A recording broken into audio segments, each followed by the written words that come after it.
나와주셔서 참 반갑고 감사합니다. 오늘 나오신 모든 성도님들, 우리 하나님께서 기쁘게 예배를 받아주시고 또 축복해 주실 줄 믿습니다. 우리 옆에 있는 분들과 한번 인사할까요? 예, 하나님께서 성도님을 사랑하십니다. 우리 형제님 자매님을 사랑하십니다. 예, 아멘. 시간이 참 빨리 지나갔습니다. 네, 엊그제 호놀룰루 공항에 내린 것 같은데 벌써 3주가 거의 다 돼가고 있습니다. 그래서 오늘 예배드리고 또 내일 예배드리면 저희 일정이 이제 맞춰지는 것 같습니다. 그동안 이렇게 함께 참여해 주시고 기도해 주시고 또 격려해 주셔서 참 너무 감사드리고요. 제가 참 많은 은혜를 받았습니다. 남은 우리 예배도 우리 하나님께 최선을 다해 예배하는 시간 되었으면 좋겠습니다. 이 시간 함께 보실 말씀은 신약성경 베드로전서 4장 7절부터 11절에 있는 말씀입니다. 신약성경 381면에 있습니다. 또 화면을 보시면서 베드로전서 4장 7절부터 11절까지 저 한 절, 여러분 한 절, 마지막 절은 같이 읽겠습니다. 7절을 제가 읽겠습니다. 만물의 마지막이 가까이 왔으니 그러므로 너희는 정신을 차리고 근신하여 기도하라. 무엇보다도 뜨겁게 서로 사랑할지니 사랑은 허다한 죄를 덮느니라. 서로 대접하기를 원망 없이 하고 각각 은사를 받은 대로 하나님의 여러 가지 은혜를 맡은 선한 청지기같이 서로 봉사하라. 같이 읽겠습니다. 만일 누가 말하려면 하나님의 말씀을 하는 것 같이 하고 누가 봉사하려면 하나님이 공급하시는 힘으로 하는 것 같이 하라. 이는 범사의 예수 그리스도로 말미암아 하나님이 영광을 받으시게 하려 함이니 그에게 영광과 권능이 세세에 무궁하도록 있느니라. 아멘.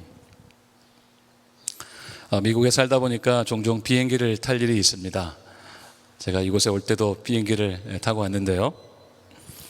공항에 도착해서 배기지를 붙이고 이렇게 검색대를 통과하고 나면 들려오기 시작하는 방송이 있습니다. 보통은 탑승 안내 방송이죠. 지금 호놀룰루로 가는 비행기가 곧 출발하니까 그룹별로 맞춰서 이렇게 탑승 수속을 하세요. 비행기에 탑승하세요. 이런 방송입니다. 그런데 그 방송 끝에는 어김없이 나오는 방송이 하나 있습니다. Final Boarding Call, 맨 마지막 최종 탑승 안내 방송입니다. 이제 곧 게이트가 닫히니까 빨리 비행기에 오르세요. 이런 안내 방송이 되겠죠.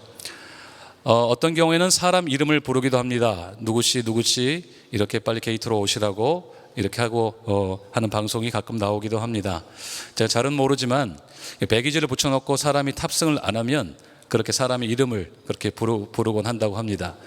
그러니까 이제는 마지막 기회니까 당신 그렇게 지금 안 타시면 비행기 놓칩니다. 그런 안내 방송을 하는 것이 바로 파이널 보딩 콜입니다.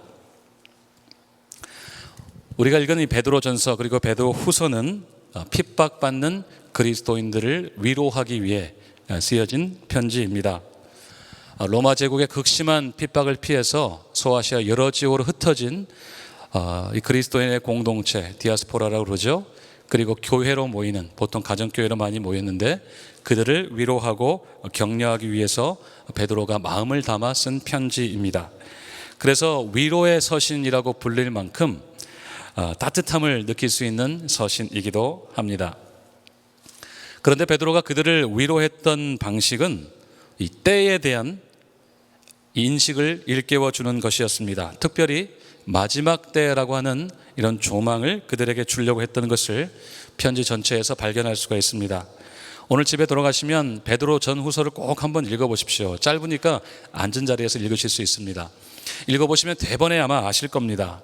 말세, 만물의 마지막, 주의 날, 예수님의 다시 오심, 마지막 때에 대한 표현들이 반복적으로 나오고 있는 것을 볼 수가 있습니다. 당장 내일이 어떻게 될지 모르는, 당장 내일의 안위를 걱정해야 되는 그들에게 베드로가 이 마지막 때를 통해 어떻게 그들을 위로하고 권면했는지 말씀을 통해 살펴보도록 하겠습니다. 먼저 7절을 보시면 이렇게 시작합니다. 만물의 마지막이 가까웠으니. 이 말씀은 명백하게 바로 지금이 마지막 때라고 말씀을 하는데요. 여기서 마지막이라는 말의 원어 이 토텔로스라는 말은 정관사를 사용했습니다. 영어로 치자면 the end, 이렇게 정관사를 사용했어요. 이 마지막이 여러 가지 마지막 중에 하나가 아니라 특정하고도 궁극적인 마지막, 그러니까 예수님의 재림과 함께 시작되는 인류의 종말을 가리킵니다. 베드로는 그것을 강조하기 위해서 만물의 마지막이라고 해서 그 의미를 더욱 분명하게 하고 있습니다. 또 여기서 가까이 왔다는 말도 완료 시제를 사용했습니다. 그러니까 예수님의 재림으로 말미암는 인류의 종말이 가까이 온 사실이 이미 기정사실이다, 그렇게 가까이 왔다는 것을 선명하게 강조하고 있습니다. 그래서 그날이 먼 훗날에나 있는 일도 아니고 어떤 이루어질 가능성이 매우 희박한 가상의 시나리오도 아니라 반드시, 그리고 곧 일어날 확실한 일임을 힘주어 말하고 있는 것입니다. 결론적으로 종말은 매우 가까이 와 있다는 것을 베드로는 경고하고 있는 것입니다. 여러분, 지금이 바로 그 마지막 때인 것이 믿어지십니까? 아멘. 예. 아멘이라고 하셨는데요, 정말 믿어지세요? 주님이 정말 금방이라도 오실 것 같은 그런 긴박함이 우리 가운데 있습니까? 사실 성경이 마지막 때라고 하니까 우리가 믿어야 되는 건 맞습니다. 분명히 성경이 마지막 때라고 하셨으니까 지금이 마지막 때구나, 이렇게 생각을 해야 됩니다. 분명 우리는 마지막 때를 살고 있습니다. 예수님이 이 땅에 오심으로 시작된 종말의 때를 우리가 살고 있습니다. 그런데 때때로 우리가 그것이 피부에 와닿지 않는다는 것을 느낄 때가 있습니다. 도덕과 윤리가 땅에 떨어지고 이상기후와 자연재해, 인재, 그리고 입에 담기 어려운 사건들, 또 코로나 팬데믹으로 수없이 많은 사람들이 아프고 죽는 모습을 보면서 말세야 말세 하는 것 말고 성경이 마지막 때라고 하시는 말씀, 다시 말해서 주님이 곧 오신다고 하는 말씀이 때때로 현실감 있게 다가오지 않을 때가 있습니다. 사실 이 말씀이 본래 주어진 때는 예수님 당시입니다. 그러니까 지금 우리가 살고 있는 이 시대와 약 2000년이라고 하는 시간적인 간격이 존재합니다. 여러분, 2000년이면 몇 세대입니까? 예. 수학을 잘 하시면 얼른 한번 계산해 보세요. 몇 세대인가요? 약 70세대가 지나갔습니다. 한 세대를 30년이라고 한다면 약 70세대가 지나갔습니다. 그 머나먼 옛날에 마지막 때가 온다고 했는데 아직도 그날이 오지를 않았습니다. 아직도 주님이 재림하지 않고 계십니다. 2000년이 지났고 70번 세대가 바뀌었는데도 아직 그때가 임하지를 않았습니다. 그러다 보니까 우리가 이 마지막 때에 대한 긴박감을 놓치고 살 때가 많습니다. 지금까지 안 오셨는데 하면서 말입니다.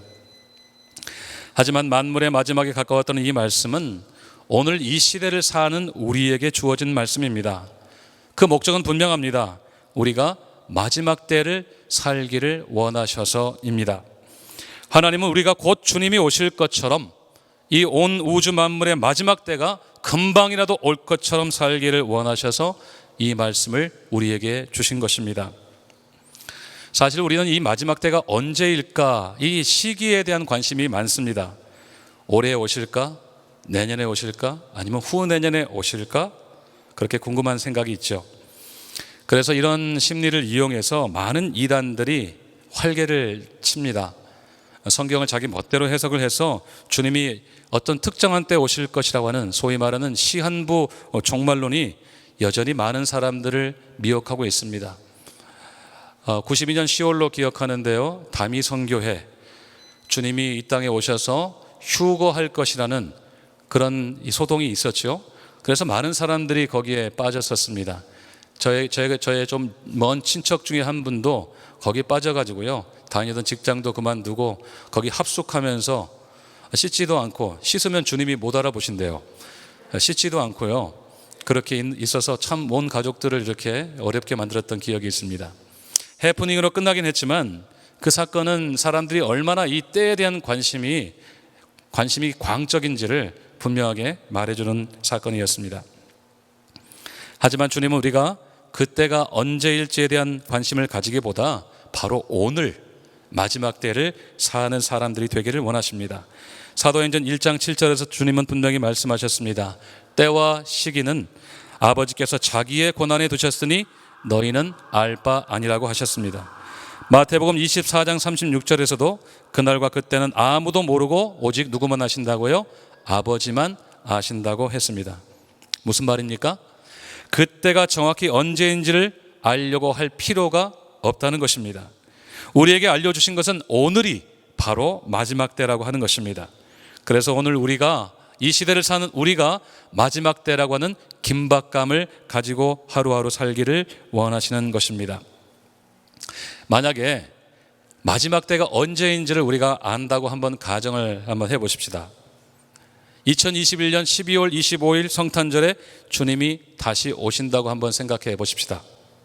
이제 7개월 조금 넘게 남았습니다. 여러분은 어떻게 사시겠습니까? 아마도 많은 분들이 남아있는 시간 동안 거룩하고 경건하게 살려고 하실 것입니다. 그동안 미뤄왔던 성경 읽기도 다시 시작하고 기도하시는 분들도 계실 것입니다. 또 가족들과 주위 분들에게 복음을 전하려고 애를 쓰시는 분들도 계실 겁니다.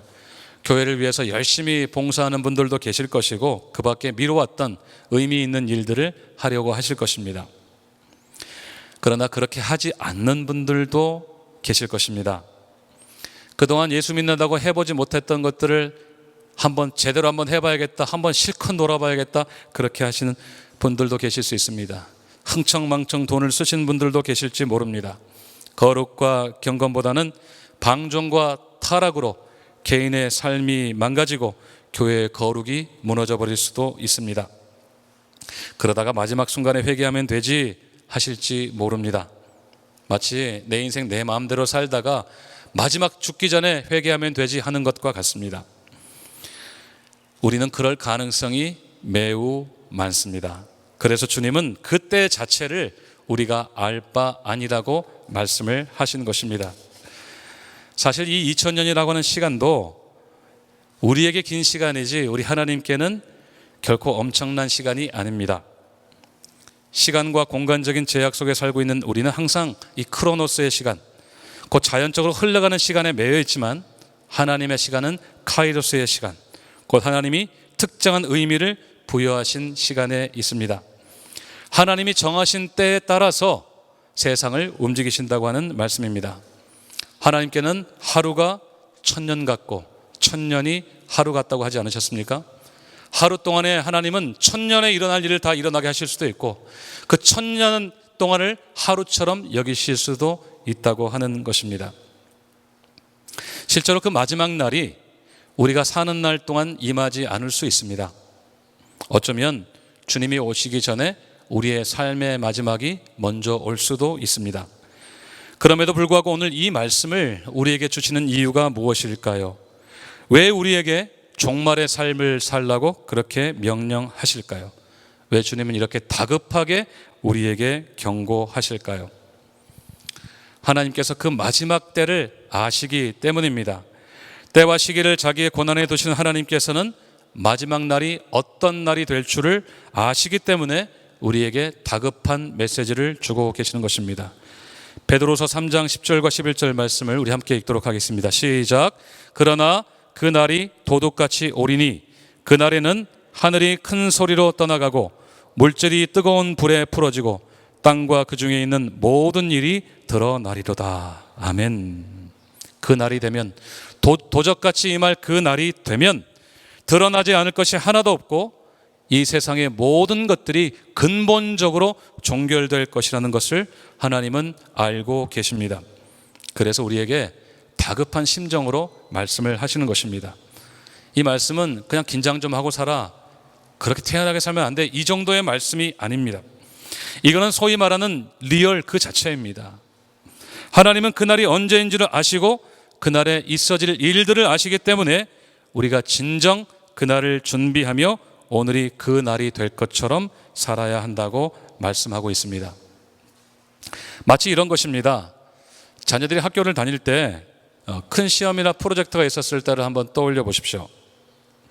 열심히 미리미리 하는 우리 아이들도 있지만 대부분 아마 자녀들이 그러겠지만 막판에 집중력을 발휘하는 아이들을 두신 부모님이라면 잘 아실 거라고 생각됩니다. 이번 주말까지 듀데이시면 적어도 일주일 전에는 좀 서둘러야 되지 않습니까? 또 특별히 미드텀이나 파이널 같은 시험이 있으면 공부의 양이 많으니까 미리 준비를 해야 되지 않습니까? 또 뭐 리서치가 있거나 아니면 어디 가서 사진도 찍고 이렇게 해야 될 일 같으면 미리미리 서둘러야 되지 않겠습니까? 하지만 아이들은 너무나도 태연합니다. 프로젝트 다 했냐고 물어보면 아빠 그거 끝난다고, 금방 끝난다고 이렇게 걱정하지 말라고 합니다. 시험 준비 잘했냐? 시험 준비 잘 됐어? 그러면 아이들이 한마디 하죠. 아빠 그거 easy 그럽니다. 그런데 여러분 정작 날짜가 다가오면 어떠던가요? 시험 전날 혹은 숙제 듀데이시 되면 어떠던가요? 12시, 1시가 넘어도 잠을 안 잡니다. 잠을 안 자는 게 아니라 사실은 못 자는 거죠. 숙제가 아직 안 끝난 겁니다. 공부를 하다 보니까 좀 더 해야겠다고 그럽니다. 친구한테 물어봤더니 시험 범위를 잘못 안 것을 깨달았어요. 팀 프로젝트를 하는데 생각지 못한 변수가 생겨서 그게 지체가 된 겁니다. 그러면서 친구 한 명이 자기가 맡은 것을 빵꾸를 냈다고 그럽니다. 그러면서 저한테 이야기합니다. 아빠 좀 도와줄 수 있어요? PPT를 아직 준비를 못했어요. 이렇게 이야기를 하는 겁니다. 부모는 이런 상황을 미리 압니까 모릅니까? 잘 알죠. 잘 알죠. 저렇게 빈둥빈둥 놀다가 마지막 날 잠 못 잘 걸 다 압니다. 왜 압니까? 왜 알아요? 해봐서 압니다. 우리 본인도 그래 봤거든요. 이렇게 내일 해야지 뭘 해야지 하다가 막판 되면 잠 못 자고 그렇게 했던 경험이 다 있기 때문에 우리가 잘 압니다. 그래서 큰 것을 앞두고도 스마트폰만 쳐다보고 있는 애들을 보면 속이 상하고 그렇게 조급한 생각이 듭니다. 저렇게 빈둥거리고 놀다가는 분명히 밤새울 텐데 그걸 아니까 조바심이 나서 계속 재촉하는 것입니다. 끝을 알기 때문에 그렇게 잔소리를 할 수밖에 없는 것이죠. 우리 하나님께서 이렇게 우리에게 종말적인 삶을 요구하시는 것은 그분이 그 끝을 아시기 때문입니다. 우리의 삶을 다 내다보고 계시고 그 끝을 아시기 때문이죠. 그래서 다급한 그 음성으로 우리에게 계속해서 경고를 하시는 것입니다. 우리가 살아있을 때 그날이 오든지 우리의 다음 세대 주님이 오시든지 상관없이 우리가 종말을 살기를 원하시는 것입니다. 만물의 마지막이 가까웠으니 우리에게 계속적으로 파이널 보딩 콜을 주고 계시는 것입니다. 우리의 이름을 부르시며 어서 마지막 때를 사는 비행기에 탑승하라고 부르시는 것입니다. 마지막 때가 되었다는 인식이 분명해지면 우리의 삶에 어떤 변화가 있을까요? 가만히 있을 수가 없을 것입니다. 파이널 보딩 콜이 들리는데 그냥 태연하게 자기 하던 일 하는 사람은 없을 거예요. 자기 이름이 불리는데 그냥 핸드폰 쳐다보고 밥 먹고 있는 사람은 없을 겁니다.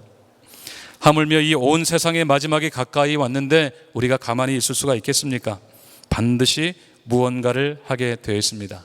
오늘 본문을 보십시오. 마지막 때가 왔음을 인식한 사람들에게 있어야 될 삶의 모습들이 매우 구체적이고 분명하게 적혀 있습니다. 크게 세 가지입니다. 기도와 사랑 그리고 섬김입니다. 마지막 때를 사는 사람들의 긴박함은 이 세 가지로 나타나야 합니다. 이 세 가지를 함께 하나씩 살펴보겠습니다. 가장 먼저 기도입니다. 오늘이 마지막인 것처럼 사는 사람은 반드시 기도의 사람으로 살아야 합니다. 우리 7절 말씀 같이 한번 읽겠습니다. 시작. 만물의 마지막이 가까이 왔으니 그러므로 너희는 정신을 차리고 근신하여 기도하라. 근데 잘 보십시오. 정신을 차리고 근신함을 기도에 연결시키고 있습니다. 영어 성경에 보면 기도할 수 있도록 정신을 차리고 근신하라 그렇게 적고 있습니다. 여기서 이 정신을 차린다는 말은 be clear-minded, 곧 혼란스럽고 산란한 마음이 다 정리되어 있는 상태를 가리킵니다. 헬라 원어로도 소프로네오라는 말이 쓰였는데요. 역시 올바른 마음, 침착한 마음, 조심스러운 마음을 의미합니다. 기도하기 위해서는 우리의 마음이 반드시 정리되는 일이 있어야 된다는 것을 말하고 있습니다. 우리가 잘 알죠. 우리 마음속에 복잡한 마음들이 있을 때 기도가 잘 안 되는 것들을 우리가 많이 경험하곤 합니다. 기도하려고 앉았는데 머릿속에 복잡한 생각들이 있고 그럴 때 기도가 잘 되지를 않습니다. 그럴 때 우리가 할 일은 하나님, 제 마인드를 클리어해 주세요. 제가 기도에 집중할 수 있도록 제 마음을 다스려 주세요. 이렇게 기도하는 것이 필요합니다. 두 번째로 근신한다고 하는 것은 self-controlled, 그 스스로를 조절할 수 있는 것을 의미합니다. 쉽게 말하면 자기 통제 혹은 자기 절제를 가리킵니다. 원어 성경에도 nepo라는 단어를 써서요, 술 취하지 않는다, 정신을 차리고 있다는 그런 의미를 담고 있습니다. 그러니까 기도를 방해하는 요소들을 제어할 수 있어야 된다고 하는 것이지요. 결국 기도의 사람이 되기 위해서는 반드시 우리의 삶이 정돈되어야 된다는 것을 의미합니다. 물론 순서적으로 기도하면 정리되는 것들도 있습니다. 하지만 불필요한 것에 우리의 힘을 낭비하지 말아야 하는 것입니다. 그래야 기도의 사람이 될 수가 있습니다.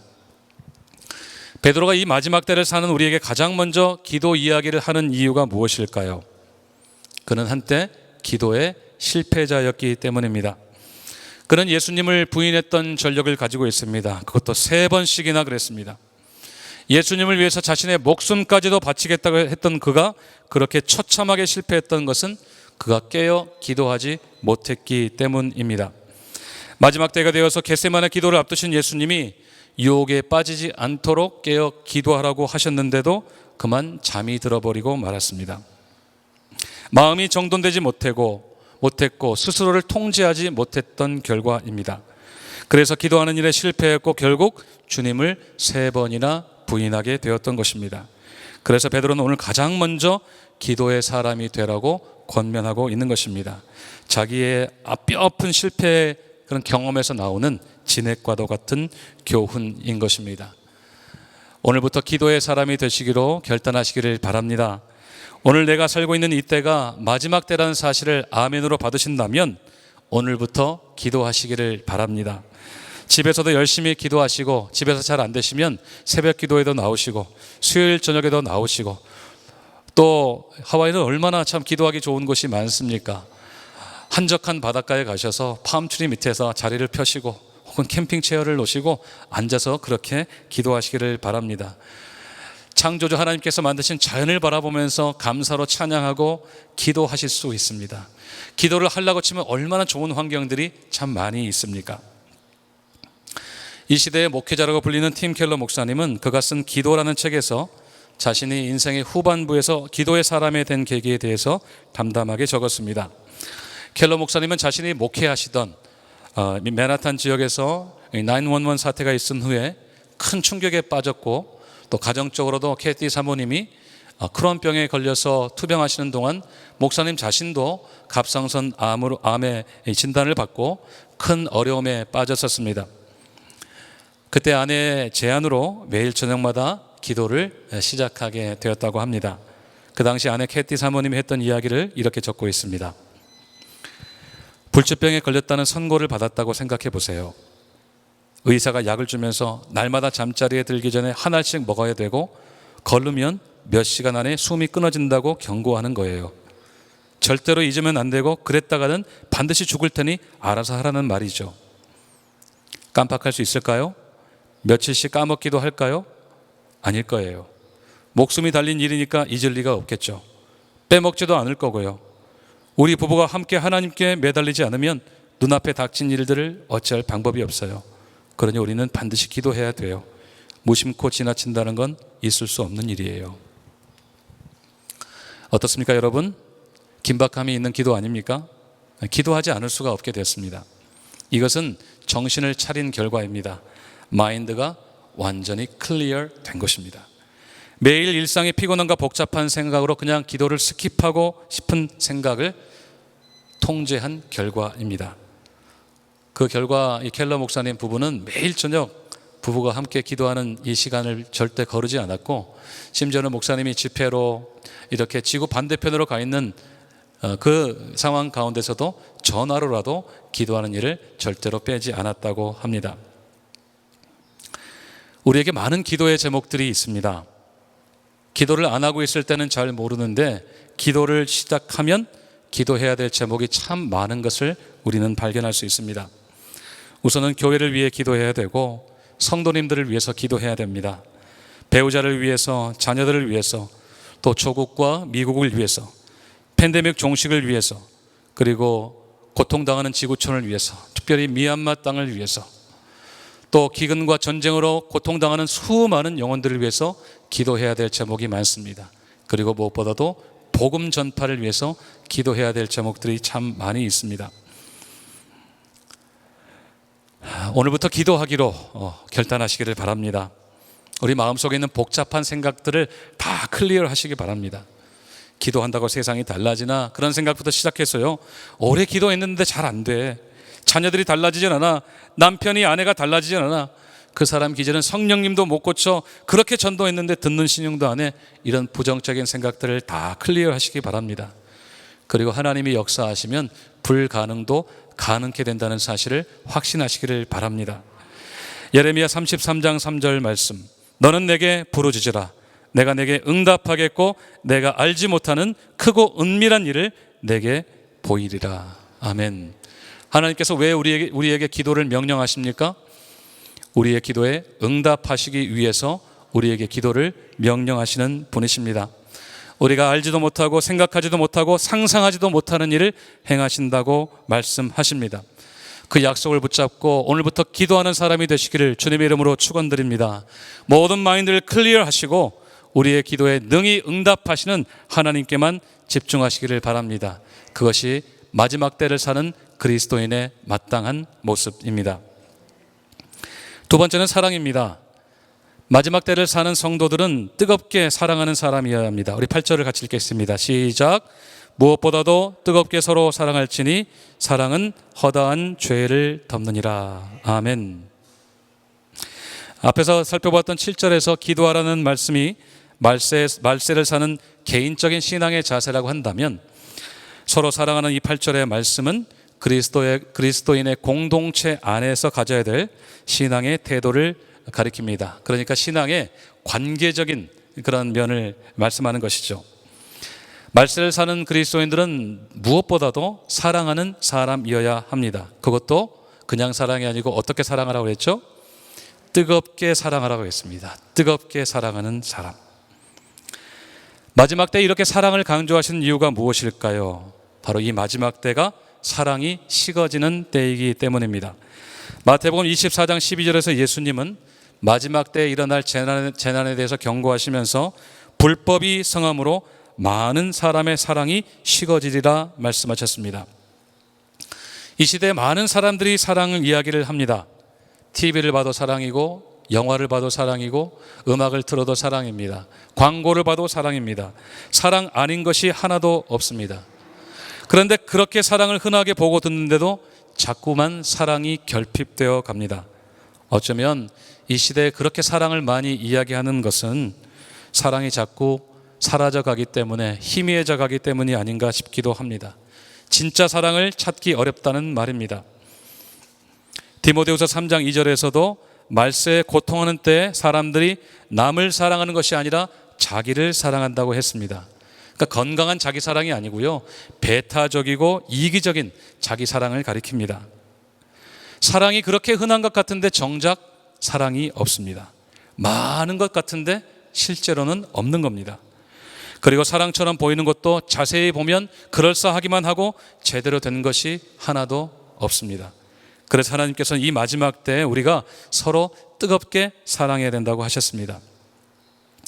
여기서 서로 뜨겁게 사랑한다는 말은 1차적으로 믿는 자들 사이에서 있어져야 될 일입니다. 그러니까 그리스도인들 사이에서, 교회 안에서 있어져야 될 모습입니다. 세상 사람들 사랑하려고 하기 이전에 주 안에서 형제 자매를 뜨겁게 사랑하라는 말씀입니다. 여러분, 그렇게 사랑할 때 어떤 일이 일어납니까? 사랑은 허다한 죄를 덮느니라. 이전 성경에서는 허다한 허물을 다 덮는다고 말씀합니다. 그리스도인들이 서로 사랑할 때 허물도 죄도 다 덮어지게 된다는 말씀이죠. 사실 우리는 다 허물을 가지고 있는 사람들입니다. 허물이 없고 약점이 없는 사람은 한 사람도 없습니다. 연약함이 있습니다. 잘 고쳐지지 않는 나쁜 습관도 있습니다. 그래서 사랑스럽지 않은 구석이 분명히 있습니다. 아닌데요? 저는 완전히 사랑 덩어리인데요? 그러신 분들은 심각하게 기도를 한번 해보시기 바랍니다. 우리는 다 미운 구석이 있어요. 사랑받지 못할 구석이 분명히 있습니다. 하지만 사랑은 그 허물도 연약함도 허점도 다 덮어줄 만큼 크고 위대합니다. 사실 진짜 사랑에는 이유가 없거든요. 여러분들이 사랑에 빠졌을 때를 한번 생각해 보세요. 왜 그렇게 사랑하십니까? 옆에서 물어보면 키도 크고 잘생기고 노래도 잘하고 매너도 좋고 그래서 사랑합니다 이렇게 이야기할지 모르겠지만 사실 그거는 설명할 수 없는 거거든요. 그냥 사랑에 빠졌는데 자세히 보니까 그게 좋은 거예요. 그러니까 대답하는 겁니다. 진짜 사랑은 이유가 없어요. 그냥 끌리니까, 그냥 마음이 가니까 사랑하는 것이죠. 사랑은 어떤 허물도 다 덮고도 남음이 있습니다. 눈에 콩깍지가 씌인다 그러죠. 너무 사랑하니까 허점이 안 보여요. 나중에 그것 때문에 조금 다투긴 하지만 진짜 사랑하면 허물과 죄도 다 덮을 수가 있습니다. 무조건 죄를 다 덮어놓고 용인한다는 말이 아니고요. 죄를 회개하고 돌이킬 기회를 주는 것이고 결과적으로 그 죄를 극복할 수 있도록 사랑으로 계속 품어주고 기도해 주는 것입니다. 허물이 있고 죄가 있는데도 포기하지 않고 사랑하되 뜨겁게 사랑하는 것이 마지막 때의 사랑이어야 합니다. 어떤 목사님이 이 부분을 설교하시면서 그렇게 말했어요. 허물이 보이지 않을 때까지 사랑해야 합니다. 이렇게 서로를 사랑하되 허물이 보이지 않을 때까지 사랑하는 교회, 우리 교회 공동체를 한번 상상해 보십시오. 얼마나 천국 같은 교회가 되겠습니까? 그냥 교회가 천국입니다. 여러분, 세상 사람들이 왜 교회에 관심이 많은 줄 아세요? 바로 사랑 때문입니다. 교회에 가면 혹시 사랑받지 않을까? 거기 가면 천국처럼 서로 사랑하며 행복해지지 않을까? 세상처럼 물고 뜯는 곳이 아니라 거기 가면 나를 조건 없이 받아주고 사랑해주고 나도 사랑할 수 있고 그러지 않을까? 그래서 관심이 많은 것입니다. 안 그런 척하지만 은근히 관심이 많아요. 그런데 안타깝게도 그런 교회의 모습을 찾아보기가 쉽지 않기 때문에 그렇게 교회를 자꾸 비난하는 것입니다. 실망하기 때문에 그런 것입니다. 정말 관심이 없다면 비난하지 않습니다. 원래 교회가 사랑이 없는 곳이라면 무슨 기대를 하고 무슨 관심을 가지겠습니까? 그런데 사람들은 막연하게라도 교회가 본래 사랑이 있는 곳인 것을 알기 때문에 관심을 가지고 그렇게 지켜보는 것입니다. 초대교회 성도들 한번 보십시오. 그들은 날마다 모이기를 힘썼습니다. 서로 사랑했습니다. 너무 사랑하니까 어떻게 했죠? 자기 물건을 자기 것이라고 주장하는 사람이 하나도 없었어요. 서로 물건을 통용하고 온 백성들의 칭송을 받을 만큼 그렇게 서로를 사랑했습니다. 그러니까 어떤 일이 일어났어요? 믿는 자의 무리가 날마다 죽게 더해지는 역사가 있었습니다. 우리는 사도행전 하면, 초대교회 하면 베드로의 엄청난 그런 파워풀한 설교만 생각하는데 사실 그것보다도 그리스도인의 공동체의 모습을 보고 나도 끼고 싶다, 나도 저기 가서 천국을 좀 맛보고 싶다, 그런 수많은 사람들이 죽게 더해지는 역사가 있었습니다.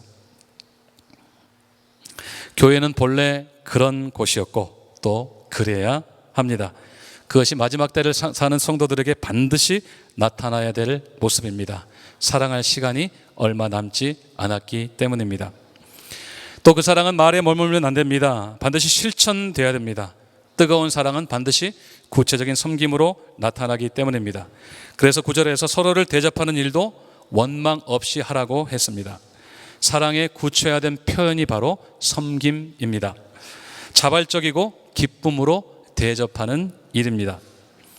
이 당시에 유대 사회에는 숙박시설이 마땅치가 않아서 나그네가 어떤 지역을 방문하면 보통 거기에 있는 살고 있는 사람들의 집에서 밤을 지내곤 했다고 합니다. 특별히 이 핍박을 받는 그리스도인들이 여기저기 쫓겨다닐 때 그들은 숙박시설을 이용할 만한 그런 여유도 없었기 때문에 베드로는 그런 사람들을 대접하기를 기꺼이 하라고 했던 것입니다. 그들이 혹 장기간 머무르거나 또 반복적으로 그들을 섬겨야 될 때에도, 비용이 들어갈 때에도 원망하지 말고 기꺼이 섬기라고 한 것입니다. 사랑은 아낌없이 주고 또 주는 것입니다. 그것이 뜨겁게 사랑하는 것입니다. 제가 텍사스에서 공부할 때 누군가의 뜨거운 사랑을 경험한 적이 있습니다. 조금 길이가 있어서 할까 말까 했는데 제가 며칠 있으면 집에 가야 되거든요. 그러니까 있는 거 없는 거 다 쏟아놓고 가겠습니다. 제가 다니던 이 사우스웨스턴 신학교, 여러분 잘 아시는 권호 목사님과 같이 그 신학교에 다닐 때요.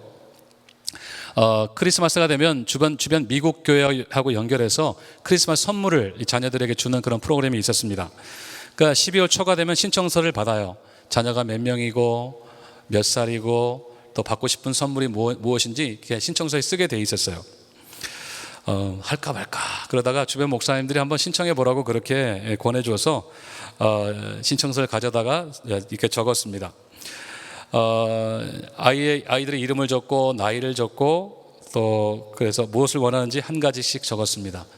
그래서 이제 때가 되니까 선물을 주시더라고요. 그래서 아이들에게 학용품을 다 받았습니다. 비록 이 선물 받고 싶은 것을 적었던 것을 받지는 못했지만 참 감사했어요. 이렇게 받아도 되나 그런 생각이 들 만큼 너무 참 감사한 마음이 들었습니다. 두 번째 크리스마스가 됐어요. 이번에는 그냥 안 해야지 했는데 주변 목사님이 또 해보라고 그래서 마지막 날 라스트 미닛에 신청을 하게 됐는데요. 저한테 권했던 주변 목사님들이 그 팁을 하나 주는 거예요. 뭐였냐면요, 많이 적으세요. 많이 적으세요. 아이들이 받고 싶은 거 많이 적으세요. 이렇게 팁을 하나 주는 겁니다. 저도 귀가 솔깃해가지고 신청서를 가져다가 야, 너희들 뭐 받고 싶어? 그렇게 적었습니다. 그래서 적는 칸이 3칸이 있더라고요. 그래서 1, 2, 3 다 적었습니다. 딸 녀석은 뭐 바비 인형 받고 싶고 뭐 받고 싶고 또 롤러스케이트 받고 싶고 아들은 뭐 파워레인저 받고 싶고 뭐 장난감 받고 싶고 이렇게 적었어요. 이 중에 하나만 좋은 거 받으면 좋겠다 그렇게 생각을 했지만 큰 기대는 안 했습니다. 선물을 받는 날이 됐습니다. 학교 캠퍼스 안에 있는 짐에 줄을 쭉 섰습니다. 점점 제 차례가 다가오면서 테이블 위에 쌓여있는 선물들이 보이기 시작했습니다. 그리고 한 개씩 두 개씩 선물을 받아든 이 신학생들이 빠져나가는 모습이 보이기 시작했습니다. 그 중에 어떤 분은 한바구음을 짚고 나가는데 3개, 4개 선물을 이렇게 가지고 나가는 거예요. 거기 줄 서 있는 사람들이 눈이 이렇게 따라갑니다. 와, 좋겠다. 이렇게 부러운 마음으로 쳐다보는 겁니다. 그러다가 제 차례가 됐습니다. 담당하시는 분께 하이 인사하고 이 애플리케이션 이 카피를 내밀었습니다. 그러니까 명단과 이렇게 대조를 하시더라고요. 근데 이리저리 명단과 맞춰보시더니 고개를 갸웃갸웃 하시는 겁니다. 없다고 이렇게 하는 겁니다. 와, 이거 이번에 아주 그나마 꽝인가? 이거 너무 마지막 라스트미닛에 내가지고 이거 신청서 어디 분실됐나? 그런 생각이 들었습니다. 그렇게 서 있는데 이분이 다른 분을 부르더라고요. 그러면서 미스터 리가 이렇게 신청서를 냈는데 명단에 없다고 이렇게 이야기를 하는 것이 들렸습니다. 그러더니 그 이야기를 듣더니 그분이 빙긋이 웃더니 자기를 따라오라고 저한테 그러는 것이었습니다. 그분을 따라갔더니 바닥에 선물이 쌓여 있는데 못해도 10개 이상은 되어 보이는 선물이 있었습니다. 저 중에 하나 있는가 보다. 그렇게 했는데 그분이 저한테 이야기합니다. These are all for you. 저한테 이렇게 이야기를 하는 겁니다. 잘못 들었나? 영어 리스닝이 아주 안 좋아서 이 중에 뭔데 나 잘못 들었나? 그렇게 생각했는데 그렇게 웃으시면서 이야기를 하시는 겁니다. 제 이름표가 거기에 떡하니 붙어 있었던 겁니다. 깜짝 놀랐습니다. 저 혼자 들고 나오지 못했어요. 두 분이 같이 도와줘서 선물을 들고 나왔습니다. 사람들이 얼마나 부러운 눈으로 쳐다보는지요. 3개, 4개에 깜짝 놀래고 부러워하던 사람들이 이제는 입이 다물어지지도 않습니다. 만면의 웃음을 띠면서 두 분의 도움으로 자동차에 싣고 집으로 왔습니다. 식구들이 깜짝 놀랐습니다. 도대체 이게 어떻게 된 일인가? 잘못 온 거 아니야? 와이프는 저게 계속 묻습니다. 혹시 확인해봐요. 잘못 온 것 같은데? 이렇게 많이 올 리가 없잖아요. 그러는 겁니다. 근데 선물 하나씩 둘씩 풀어보니까 왜 12개인 줄 알았습니다. 아이들이 3개씩 적었다고 했잖아요. 저희 집 아이가 2인데 곱하기 2가 된 겁니다. 총 6개 곱하기 2가 됐습니다. 그러니까 롤러스케이트를 이렇게 롤러스케이트가 한 박스에 담겨 있으면 다른 박스에는 헬멧, 장갑, 보호대가 담겨 있는 겁니다. 또 한쪽 박스에는 파워레인저 장난감이 총이 들어있으면 또 한쪽에는 파워레인저의 멋진 가면과 망토가 들어있습니다. 저희 집 아들이 눈이 탁구고만 해주더니 바로 마스크를 착용하고 이 망토를 두르고 총을 높이 들고 외칩니다. 파워 레인저 이렇게 외치는 겁니다. 사실 이 신청서를 내고 일주일 뒤에 전화를 한 통 받았었습니다. 어떤 미국인 자매님이셨어요. 그때만 해도 막 지금도 그렇지만 미국 사람이 전화 오면 막 떨리거든요. 리스닝이 또 시작되는구나. 그런데 아주 또박또박 영어로 저에게 물어보았습니다. 제가 낸 신청서를 보았는데 어떤 종류의 선물을 받고 싶은가 그렇게 물어봤습니다. 그러니까 롤러스케이트는 바퀴가 4개 있는 것이 좋으냐, 바퀴가 3개 있는 게 좋으냐, 또 바비 인형은 어떤 종류의 것이 좋으냐, 뭐 장난감은 어떤 색깔이 좋으냐 그렇게 물어봤습니다. 그리고 애들 키가 어떻게 되느냐고도 물어봤습니다. 그렇게 대답을 해 주었습니다. 뭐 이 중에 하나 골라서 주려다 보다 그렇게 생각을 했습니다. 그런데 웬걸요? 거기에 있는 선물 그대로 다 주었습니다. 색깔, 종류, 모양 그대로 다 주었습니다. 전화로 불러준 그대로였습니다. 심지어는 신청하지 않았던 예쁜 옷도 위아래 한 벌씩 아이들에게 선물을 해 주었습니다. 얼마나 감동이 되었는지 모릅니다. 한참 유학 초창기에 여러모로 어려울 때 아이들 장난감도 변변하게 사주지 못했을 때 받았던, 그것도 얼굴 한번 보지 못했던 분에게 받았던 선물은 하나님의 사랑을 느끼기에 충분했습니다. 하나님이 이렇게 우리 가정을 사랑하시는구나. 그리고 그 자매님의 섬김이 저에게 고스란히 레슨으로 왔습니다. 그런 생각이 드는 겁니다. 신청서에 적힌 선물을 하나씩 둘씩 마련하고 정성껏 포장하면서 얼마나 마음이 좋았을까. 누군가를 섬길 수 있다는 것이 얼마나 큰 기쁨이었을까. 그리고 하나님께서 그 마음을 얼마나 귀히 보셨을까. 나도 꼭 그렇게 섬겨야지, 그렇게 마음으로 다짐하게 되었습니다. 그렇게 뜨겁게 누군가를 사랑하고 섬길 수 있는 우리가 되었으면 좋겠습니다. 마지막으로 선한 청지기처럼 서로 봉사하라고 했습니다. 10절 말씀을 보시면요, 각각 은사를 받은 대로 하나님의 여러 가지 은혜를 맡은 선한 청지기같이 서로 봉사하라 그랬습니다. 간단히 말씀드리겠습니다. 은사는 왜 주셨습니까? 섬기라고 주셨습니다. 나의 가치, 나의 존귀함을 드러내는 수단으로 주신 것이 아니고 오직 섬기는 일에 사용하라고 주셨습니다. 마지막 때를 사는 사람들은 하나님께서 맡기신 은사와 은혜를 가지고 서로 봉사하는 일에 힘써야 하는 것입니다. 좀 전에 말씀드렸던 이 사랑의 섬김과 같은 맥락의 말씀인데요, 여기서 중요한 것은 청지기 같이 서로 봉사라는 말씀입니다. 여러분, 청지기는 어떤 사람입니까? 바로 종입니다. 주인의 것을 맡아서 관리하고 주인의 뜻대로 사용하는 사람입니다. 그래서 내 것이 하나도 없는 사람이 청지기입니다. 내 것을 가지고 하는 것이 아니라 주인의 것을 가지고 하는 사람입니다. 그러니까 선한 청지기같이 봉사하라는 말씀은 하나님께서 나에게 맡기신 것을 가지고 섬기라는 말씀이죠. 내 것이 아니니까 내 공로가 하나도 없다는 것을 우리는 잊지 말아야 됩니다.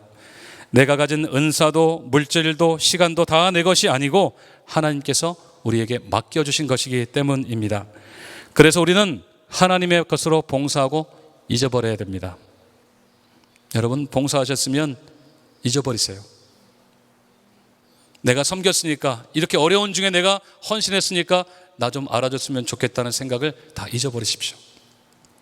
왜냐하면 우리가 다 청지기이기 때문입니다. 그것을 나의 크레딧으로 삼으려고 하시면 안 됩니다. 나의 공로가 되면 안 됩니다. 특별히 이 마지막 때에 아무리 우리가 헌신하고 봉사해도 그것은 하나님이 우리에게 잠시 맡겨주신 것뿐이라는 사실을 한순간도 잊지 말아야 됩니다. 그렇게 섬기는 일은 11절에서 말하는 것과 봉사하는 것에서 나타납니다. 말할 때 어떻게 하라고 했습니까? 하나님의 말씀을 하는 것처럼 하라고 했는데 그만큼 신중하고 정확하게, 그리고 무엇보다도 하나님이 드러나시도록, 우리가 말을 하면 할수록 내가 드러나는 것이 아니라 하나님이 드러나시도록 해야 된다고 하는 것을 의미합니다. 봉사할 때도 하나님이 공급하시는 힘으로 하는 것 같이 하라고 했는데 이것은 우리 자신의 힘과 능력이 아니라 하나님이 공급하시는 힘, 하나님이 공급하시는 능력으로 하라는 말씀입니다. 결국 말을 하든 봉사를 하든 내가 드러나는 것이 아니라 하나님이 드러나시도록 해야 된다는 것을 의미합니다. 그래서 11절 하반절에 보시면 이렇게 기록합니다. 이는 범사의 예수 그리스도로 말미암아 하나님이 영광을 받으시게 하려 함이니 그에게 영광과 권능이 세세에 무궁하도록 있느니라. 아멘. 말세를 사는 성도는 하나님의 말씀에 의지해서 하나님이 주시는 힘과 능력과 은사를 가지고 교회를 섬기고 성도를 섬기는 사람입니다. 그래서 하나님의 영광을 다 드러내고 자신의 자치는 감추어지는 사람, 그것이 바로 마지막 때에 하나님께서 찾으시는 성도의 모습인 것입니다. 정리해 보겠습니다. 말세를 사는 성도는 항상 그렇게 사는 사람이어야 됩니다. 당장 집 팔고 차 팔고 다 팔아서 산속으로 들어가는 사람이 아니라 삶의 현장에서 부르신 곳에서 기도하는 사람이고 뜨겁게 사랑하고 섬기는 사람이고 주신 은사를 가지고 청지기처럼 봉사하는 사람입니다. 그리고 하나님의 영광만 높이 드러내고 자신의 자취는 조용히 감추는 사람입니다. 내일 주님이 오셔도 당장 달라질 것이 없을 만큼 오늘을 마지막 때로 살아가는 성도님들이 되시기를 주님의 이름으로 축원드립니다. 마지막으로 제가 한 분을 소개하고 말씀을 마치려고 합니다. 이렇게 말세를 사는 일에 모범이 되시는 분이십니다. 정말 말세를 살아내셨던 분이 계십니다. 그분은 바로 우리 구주 예수 그리스도이십니다. 이 땅에서 예수님의 삶은 기도와 사랑과 섬김으로 설명될 수 있습니다. 먼저 예수님은 습관을 좇아 기도하셨습니다. 마가복음 1장 35절의 말씀대로 그분은 새벽이 아직도 밝기 전에 한적한 곳에 가셔서 기도하셨습니다. 또 십자가를 앞두고도 겟세마네 동산에서 기도하셨습니다. 그분의 마음은 오직 하나님의 뜻만을 향하고 있었습니다. 온 인류에게 타락하여 죄에 빠진 인류의 구원에만 그의 마음이 가 있었습니다. 그래서 그분의 마음은 언제나 클리어했습니다. 할 수 있으면 피하고 싶으셨은 죽음의 고통, 하나님의 거절과 단절의 고통도 비켜가지 않으셨습니다. 정신을 차리고 근신함이 그에게 늘 있었습니다. 그래서 예수님은 언제나 기도하시는 분이셨습니다. 또한 예수님은 십자가의 때가 이런 것을 아시고 자기 사람들을 사랑하시되 끝까지 사랑하셨습니다. 요한복음 13장 1절입니다. 유월절 전에 예수께서 자기가 세상을 떠나 아버지께로 돌아가실 때가 이른 줄 아시고 세상에 있는 자기 사람들을 사랑하시되 끝까지 사랑하시니라. 예수님은 자기의 때를 아셨습니다. 이 세상에서의 사역을 정리하고 하나님 아버지께로 돌아가야 할 때가 이른 것을 아신 것입니다. 그래서 예수님이 하신 일은 자기의 사람들을 사랑하시되 끝까지 사랑하시는 일이었습니다. To the full extent of his love. 그야말로 예수님의 자신의 사랑을 극대화하셨던 것입니다. 오늘 본문에서 말한 뜨겁게 사랑하라고 말씀하신 것과 같은 것입니다. 모든 죄인들의 허물을 다 덮어버린 그 사랑은 분명히 뜨거운 사랑이었습니다. 끝으로 예수님의 삶은 처음부터 끝까지 섬김이었습니다. 하나님의 본체로서 섬김을 받아 마땅한 그분이 도리어 섬기려고 이 땅에 오셨다고 하셨습니다. 마가복음 10장 45절입니다. 인자가 온 것은 섬김을 받으려 함이 아니라 도리어 섬기려 하고 자기 목숨을 많은 사람의 대속물로 주려 함이라. 아멘. 예수님이 이 땅에 오신 목적 자체가 섬김이었다는 것입니다. 이 땅에서 가르치시고 전도하시고 병든 자를 고치시고 소외된 자의 친구가 되어주신 것은 한마디로 말하면 섬김 그 자체였습니다. 그리고 마침내 우리를 살리시기 위해서 물과 피를 쏟지 않으시고 남기지 않으시고 십자가에다 쏟으시며 자신의 목숨을 우리를 위해 버리심으로 예수님의 섬김은 완성되었던 것입니다. 사랑하는 여러분, 예수님은 그렇게 종말을 살아내신 분이셨습니다. 이 땅에서의 공생애를 시작하시며 회개하라 천국이 가까우니라고 하신 것은 하나님의 나라, 하나님의 완전한 통치가 이루어질 마지막 때가 가까웠음을 선포하시는 사건이었습니다. 그리고 예수님은 종말을 사는 것이 무엇인지를 선명한 그림으로 그분의 삶으로 우리에게 보여주셨습니다. 끊임없이 기도하시고 뜨겁게 사랑하시고 처음부터 끝까지 섬겨주셨습니다. 그 주님의 기도와 사랑과 섬김은 오직 한 곳 저 십자가로 모아집니다. 십자가 위에서 주님의 기도를 기억해 보십시오. 아버지여, 저들의 죄를 용서하여 주옵소서. 저들이 하는 것을 알지 못함이니이다. 그 주님의 기도는 우리를 향한 그 주님의 사랑의 크기를 선명하게 보여줍니다. 자신을 죽인 죄인들을 향했던 그 사랑이었습니다. 그리고 그분은 자신의 몸을 찢으시고 물과 피를 다 쏟으심으로 우리를 섬겨주셨습니다. 자신의 생명을 버려 우리를 섬겨주셨습니다. 저 주님의 십자가는 말세를 오롯이 살아내셨던 주님을 오늘 또 우리에게 큰 소리로 웅변하고 있는 것입니다. 사랑하는 성도 여러분, 정말 마지막 때를 살고 싶으십니까? 저 주님의 십자가를 바라보시기 바랍니다. 그 십자가 위에 나타난 주님의 기도와 사랑, 섬김을 또 한번 깨달으시기를 바랍니다. 그리고 이제는 그 십자가를 짊어지시기를 바랍니다. 누구든지 나를 따르려거든 자기 십자가를 지고 따르라고 하신 그 말씀 그대로를 살아내시기를 바랍니다. 주님의 십자가를 단단히 붙잡고 나아가시기를 바랍니다. 우리도 주님처럼 정신을 차리고 근신하여 기도하고 서로를 사랑하되 끝까지 뜨겁게 사랑하고 또 청지기로서 우리 자신을 들여 봉사할 수 있기를 바랍니다. 그래서 예수 그리스도로 말미암아 하나님이 영광을 받으시는 삶을 사시기를 바랍니다. 우리가 마지막 때를 살면 하나님께 영광과 권세와 능력이 세세 무궁토록 돌려지는 삶이 되는 것을 꼭 기억하시기를 바랍니다. 정말 마지막 때입니다. 만물의 마지막이 가까웠습니다. 주님 다시 오셔서 끝까지 믿음을 지킨 우리의 눈에서 모든 눈물을 다 닦아주시고 우리를 온전케 해주실 날이 멀지 않았습니다. 여러분, 그날을 기대하며 마음의 위로를 얻으시기를 바랍니다. 새 힘을 얻으시기를 바랍니다. 시간이 촉박합니다. 오늘도 저 십자가를 통해 우리에게 다급하게 들려오는 하나님의 보딩콜을 이제는 모른 척하지 마시기를 바랍니다. 십자가 아닌 것에 소모적인 논쟁을 할 시간이 없습니다. 마인드가 클리어 되어야 됩니다. 긴박함을 가지고 오늘 예수님처럼 말세를 살아가는 우리 모두가 되어야 될 줄로 믿습니다. 어제 말씀드린 결코 정죄함이 없나니가 그리스도인의 출발선이라고 한다면 그리스도인의 결승선은 주님 다시 오실 날입니다. 그 날을 향해서 우리는 믿음의 경주를 힘써 달려가야 됩니다. 그리고 마침내 그 끝에서 우리는 주님을 만나게 될 것입니다. 영광의 관을 우리에게 씌워 주실 것입니다.